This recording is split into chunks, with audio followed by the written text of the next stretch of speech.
Hi everyone, welcome back. Today we are going to be doing some flowers. This is my official first time doing it this way that I'm going to show you. First I want to talk about this mat. I got it from Walmart, and you all know that, well, I've started talking about Fiskars a lot more. This says a limited lifetime warranty. So it says it's good as long as you own the product. That's really good to know. This was made in 2016. This one side cutting mat. It's a 12 by 12. I picked it up from Wally World. First thing we're going to use is, first I want to say that I do not like cutting my mats, even though that's what they're for. I'm a weirdo, I know. Please just, judge in silence, I guess. I don't know. So I'm going to take this Kathy Lee collection skirt that I picked up from the thrift store a long time ago, because in my mind I knew that I was going to make flowers one day, and today seems to be that they've already torn it down the middle, and now what I'm looking for is a good spot to cut. So I'm going to cut them, and I need to undo this, so let me undo that. I thought I had my seam ripper close by, but I don't. Also on the side you'll see some of my the starting lineup is just lined up to jump in and play. So I just have my Scott scissors that I got from Target. I think really good. Some American Craft scissors, you know how I feel about those. My new favorite, this is supposed to be non-stick, non-everything, left or right-handed scissors, so I guess it's good. I wouldn't even know how to use right-hand scissors on my right hand, but I use them like this nonetheless. And then this rotary cutter. Be careful, this blade is sharp if you decide to use a rotary cutter. So now I'm just going to cut this little seam out. I'll be right back. Okay, so I cut this off and I went ahead and cut the seam off, and what I wanted to do is use my little metal ruler. Did not turn out as well as I wanted it to. No problem. It's okay. So now I'm going to cut this seam right here, and I guess you're going to see all the down and dirtiness of my crazy franticness if this does not go well. This material is really easy to cut, which is great. So if you wore these skirts when they were popular, I'm not sure if Kathy Lee still has a line at Walmart, but you definitely wanted to wear a slip or petticoat, as some of the older, more Victorian ladies would call it, I guess. I just call it a slip. So I'm going to do 1.5. I'm nervous about this part. You see it's like missing. Oh, look at that. We got a clean cut. Yay, clean cuts. I'm going to cut a few strips because I want to try to make, if you make one and it comes out good, it's probably a fluke. So you got to do it 3 times just to make sure you did it okay. And I hate cutting my little mat, but that's what it's for. Get over it. And it's a lifetime warranty for the life of the mat that I have. I'm not even sure if I should have kept the receipt, if I should have kept the barcode. I don't know, because how are they gonna know I'm the owner of it? You don't have to register this in some type of Fiskars registry, right? Always close up your anything. Don't even leave your scissors open. Always close them. And I figured that if I'm making a fabric pattern, why not use fabric pattern? I only get these clothes from the thrift stores if they're on sale. Like these skirts have to be like $1 or something, because if not, I could just go. This is my mentality before I started actually getting into a lot of crafting. I could just go to the store, a big box craft store, and buy some fabric. Uh-oh. Okay, so in this venture, I watched a video Tutu Amy and Jennings 644, either 664. I'll link both of their channels down in the description box. And Tutu Amy, I don't know, she probably had a bigger size than what I do, but I, you know,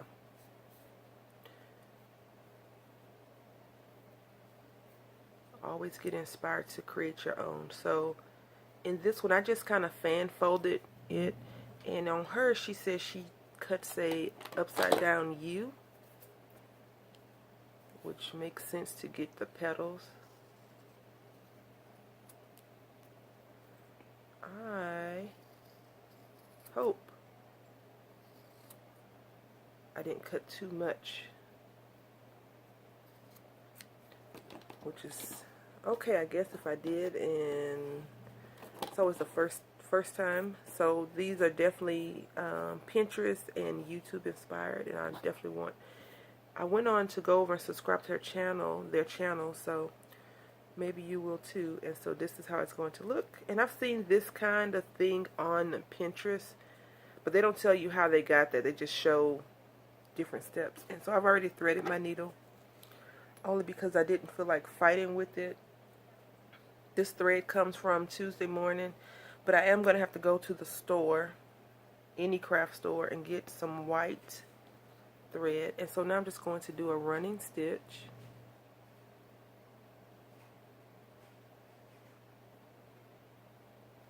And this is the easy part of this whole thing. Once you get your fabric, or whatever you're going to use to make your flower, this is where the magic actually happens, the running stitch. The running stitch is the part that will gather your material and allow you to manipulate your material however you want it to be manipulated to create the desired effect. Like if I wanted to do this, I could just go around and be finished, but I don't. I want to be a little bit more daring. And if you can hear that noise in the background, please excuse that. It's Nicholas doing his normal thing. He is so quiet and docile and calm until I sit at my desk or turn the camera on.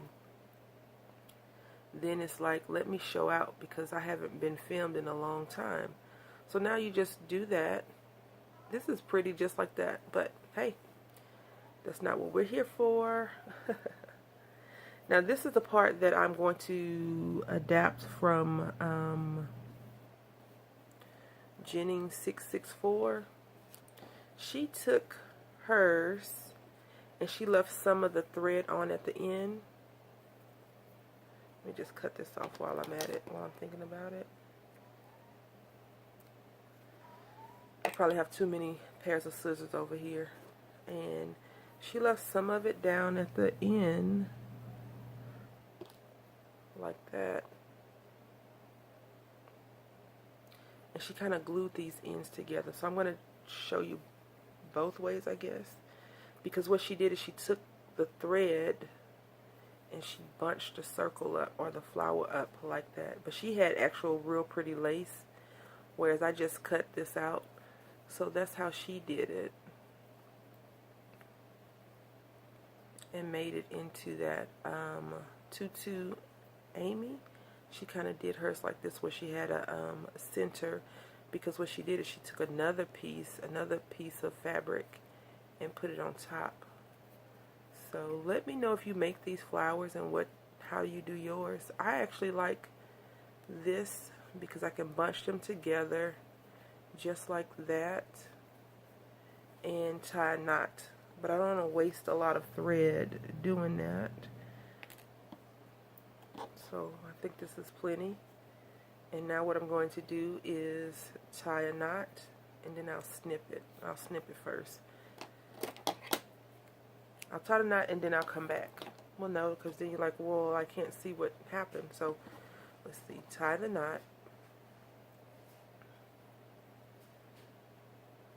And by all means, whenever I create things, I really don't consider them to be a tutorial.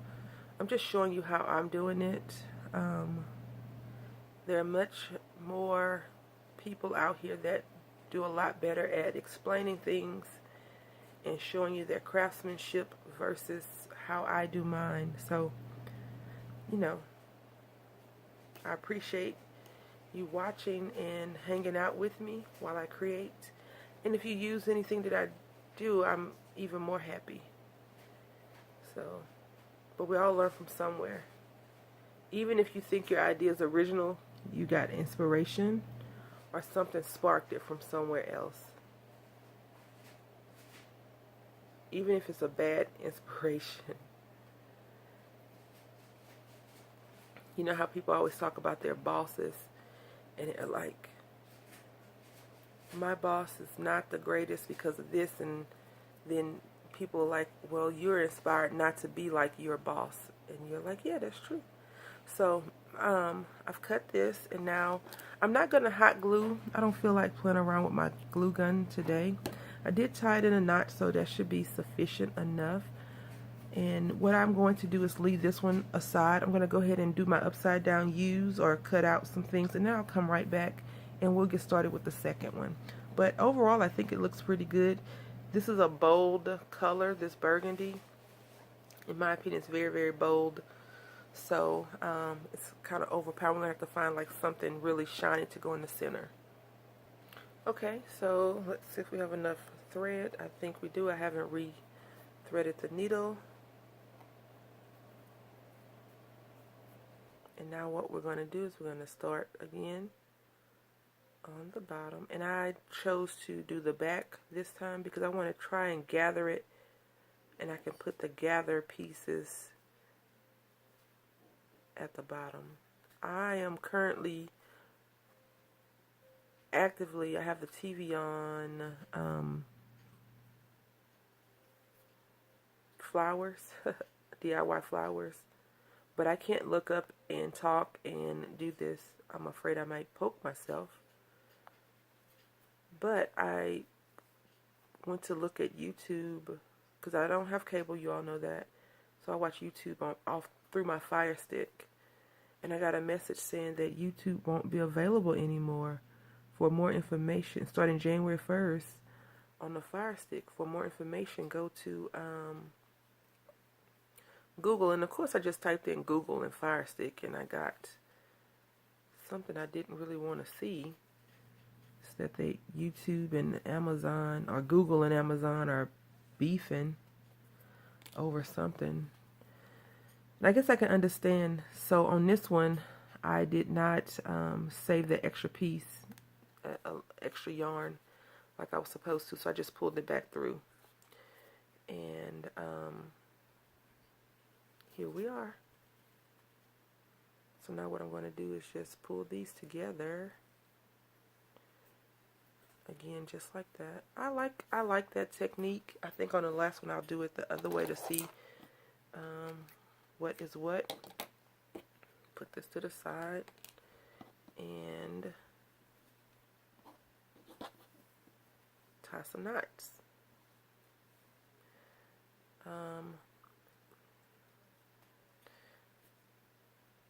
They are beefing or getting upset or fighting or have whatever you want to call it. I call it beefing. I guess when it's two major entities fighting, arguing, not coming to a good agreement for the customers, YouTube is upset that Amazon doesn't sell something, and then Amazon clapped back, I guess you could say, fired back by stopping doing something else, and it's just a mess. I would hate to not be able to watch YouTube on my television anymore, because as I've already told you all, my little roommate thinks that everything is his, the TV's his, mommy's his, you know, to jump on and beat up and do all this other stuff. But like times like this when he's asleep, I get a chance to watch what I want to watch if I'm not crafting or cleaning or sleep myself. So it would really suck if they actually got rid of YouTube. That means I would have to figure out a different way to get YouTube on the big TV. I probably could just go into their the Amazon web search function and do it, but we'll see. Because I don't really like watching it off my devices, because it drains, YouTube drains the batteries very, very quickly. And I can't watch it on my phone if I'm crafting, because I use my phone to record. So, yeah, we'll see what they decide. So that's the second one, and it looks a little bit crazy in my opinion, but it's going to be okay, because I guess I do have to turn on a glue gun. Ugh. So that is what we have, and I'm going to get a cute button to bring it all together. Okay, so while the glue gun is heating up, I want to just address one or two things. Some of these buttons that I have in this thing are not cute. The second thing is you really want to leave a little bit of an opening right there to glue your pieces on top of each other, as well as glue your button through. So I'm not using this button. I'm going to use this button because it's just white diamond kinda. And what I'm going to do is I'm going to try and glue it right through there, just like that.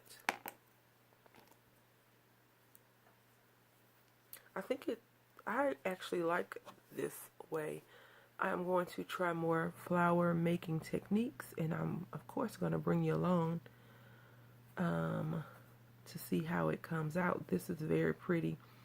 The one thing I don't have in my immediate vicinity, and I didn't do any prep work, I think that if I make more of these, I'm going to not use paper to put on the backs. What I'll do is just die cut out a few small little felt or fabric style circles. They probably sell them already. I could look them up and not have to worry about getting out the die cut machine, because I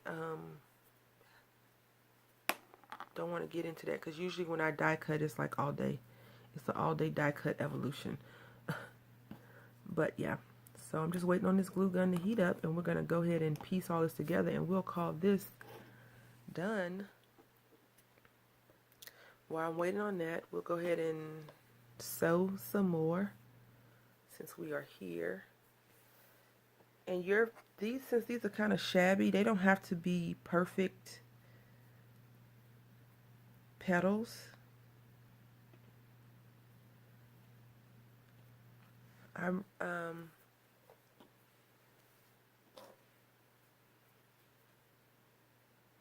think I won't say the shabbier, but it looks pretty the way it is. So I'm just going in and doing another running stitch. I like the running stitch. This is probably the first stitch that I ever learned how to use.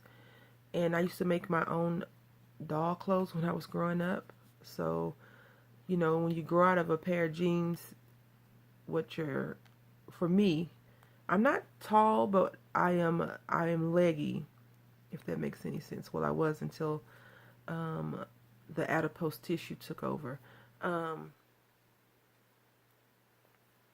So, you know, in the summer time, it's hot in Texas. Hot, hot, hot. In Houston, it's hot and humid. If anyone's ever been to Houston, Texas, you know what I'm talking about. Very hot and sticky. So my mom would cut off my legs on my jeans to make shorts, because I could still fit the shorts in the waist and the legs, you know, the thigh portion, but it was just too short for me. So she just, you know, improvised, I guess you could say. And there we have it. And now what I want to do, I'm going to sew this together just like that. So I'm going to put this behind here. And sometimes some of the projects that you make take a little bit more time, and sometimes that bugs me. I don't want to, I wouldn't say waste, but I don't want to use a lot of time on it. But the prep work, you know, you can always see the details in your prep work once you've completed it. So I don't mind, you know, making it look more finished and polished to get the desired look that I'm looking for. Any other time, I know you'd probably like what she's doing. See those 3 little knots? Any other time I would have been able to put a knot on top of the knot. But not today, and the pun was definitely intended. Alright, so here we are. There she was. Okay, I'm being goofy. Is the glue gun hot yet? It is hot, but we're going to go ahead and finish this piece out first. I am super excited. I'm not sure when you'll see this video. I have a few saved up, but I'm really, really excited because as I've filmed this video, we're in December. Okay, so I have a little left to go before I can leave Mississippi, and that makes me really happy, really, really happy. So I'm just gonna go behind here. You know, I know you want to see this, just to see if you're following along how I'm doing it. I do apologize for being not cognitive of that. And here we go. I'm just doing another running stitch. And you want to finish in the back so you can tie off your stitching. You could also use hot glue to glue it together, or fabric glue. A lot of crafters swear by fabric tack when it comes to fabric, you know, attaching fabric to things. I'm an unbiased party right now because I haven't played around with a lot of fabric projects. I've just used hot glue when I needed to glue down some fabric. I'm not sure if where you grew up you guys had home economics or a shop class, but we had when I was in middle school, we had home ec, and all the girls had to go to home ec. Again, I grew up in Houston, Texas, and that was in the early 80s. So, you know, some things probably have changed. They had home ec, computers, and something else. So all the ladies, the females had to go, and I think we had a few guys in there, but they did something else. And then, I don't know if it was shop, I don't think we had shop in middle school, but I made a pillow. The pillow, and it had a heart on it, and it had a Dalmatian. That's my first sewing experience on a sewing machine.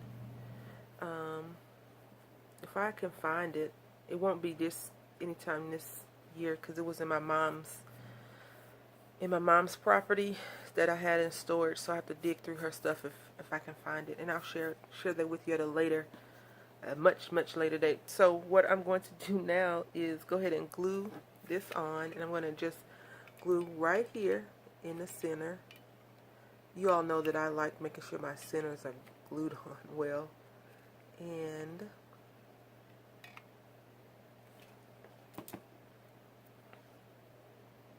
going to just apply some pressure. When you apply your petals to each other, your flowers, be very cognitive of how you're putting it on. Like, I wasn't paying attention, but you don't want all your petals to be directly over the petal. You want it to be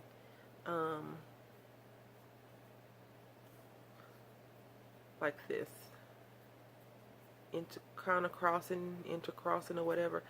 And this is stuck on, and now we're just going to, I'm not going to cut the shank off because I just wanted to kind of go through there like that. So what I'm going to do is I'm going to put some hot glue right there. I'm going to put some on here, even though this is probably hot glue overdoing it, overkill. I'm going to do it anyway. I'm just going to apply this, some womanly pressure right here, and there you have it. you have a cute little flower. Yay! I'm gonna make some more, so I'm gonna share those with you all as I make them. But I just wanted to share this first one so we all can have our beginner. We can say that we've done that out the way. And I'm just gonna go ahead and cut this. Now, in the back, what you could do if you really wanted to get fancy, you can put a circle here, a felt circle, fabric circle. You could even take this material that you have and apply it to the back. So, for example, let's see, you can put this on the back, and then you can put a pin, and this can be a cute little flower pin. I really like it. I hope you do too. I want to say thank you all for watching. Happy crafting. I'll be right back to make more. Yay!